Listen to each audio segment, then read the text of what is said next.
Alright, more of this fuel injector cleaning theory. Wow, that's really bright there, isn't it? Yeah, this is going to be kind of hard. Alright, upon further inspection, let's just get right into this. And out here in the bright sunlight where you can actually see down into the top of the lifter, if you look in there, you can see some kind of flaky, chunky little skin on the side. And if you take a pin vise like this, see, I actually speared a piece of that stuff down in there, and that is well, some kind of scale. So that's on the top. After, yeah, oh boy, you can see a big chunk of it in there. I don't know if you can, but I can. There's a big flake right down in there. And that is still in the injector after I ran fluid through there and got it pulsed out and cleaned and spraying. So these things are just ticking time bombs. If you put them back in and you've got any of that stuff in there, we can look at all of them. I've already picked a couple of them pretty clean, and yeah, this has got some scaly, flaky brown stuff in there too.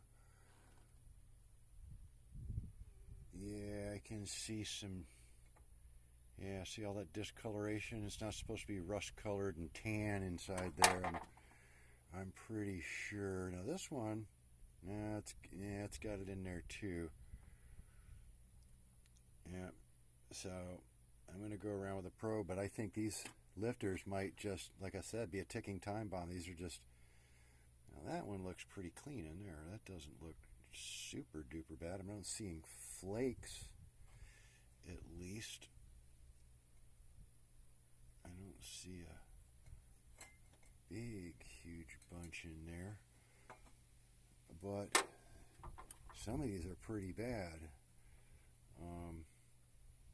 I can stick, yeah, see there's a big flake up there, and that's big flake right there, just hanging off. And it's only going to be a matter of time and heat and vibration and that pulsing fluid going through there. It's going to break all that up. It's going to be right back in the injector. So after taking the whole top of the engine off and doing all this, is it going to be worth the gamble of saving the $100 or whatever to replace all these? Even if I got crappy lifters, at least they're not going to be full of dirt like this. I don't know if I can get all this out of there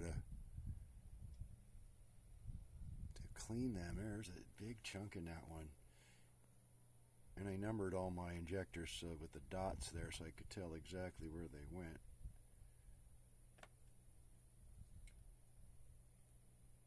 But yeah, they